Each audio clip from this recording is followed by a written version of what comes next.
কে কেমন আছেন? আশা করি সকলেই ভালো আছেন। অনুমানের রান্নার পক্ষ থেকে আপনাদের সবাইকে শুভেচ্ছা ও সুস্বাগতম।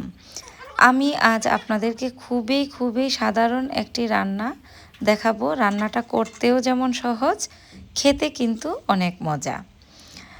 অনেক সময়ই ছোট মাছ নিয়ে আসা হয়, তখন ভেবে পাই না এটা দিয়ে কি করব। গলায় কাটাও বেঁধার সমস্যা, আবার মাছগুলো কাটতেও সমস্যা। তাই আমি মাঝে মধ্যেই এই রান্নাটা করে থাকি। তাহলে ছোট মাছগুলো কাটা লাগে না গলায়, খেতে একটুকু ভয় লাগে না।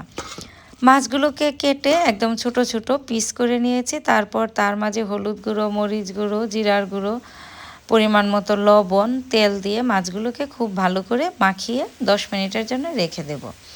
প্যানে তেল দিয়ে দেব, তার মাঝে সামান্য পরিমাণ ময়দা দিয়ে তেলের সাথে ময়দাটাকে ভালোভাবে মিশিয়ে নেব। তারপর মাখানো মাছগুলো দিয়ে দেব।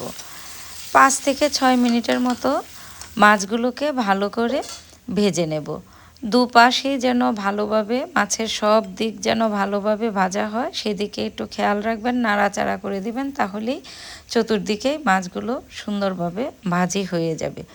মুচমুচে কুড়মুড়ে এই ভাজিগুলো খেতে কিন্তু খুবই সুস্বাদু। গরম ভাতের সাথে এই ভাজিটা কাঁচামরিচ দিয়ে পরিবেশন করবেন, দেখবেন সবাই খেয়ে খুব খুশি হয়ে যাবে। অন্তত একবার হলেও এই মাছ ভাজিটা করে খেয়ে দেখবেন, তারপর অনুমানের রান্নাতে জানাবেন কেমন হলো। ধন্যবাদ সবাইকে, ভালো থাকুন।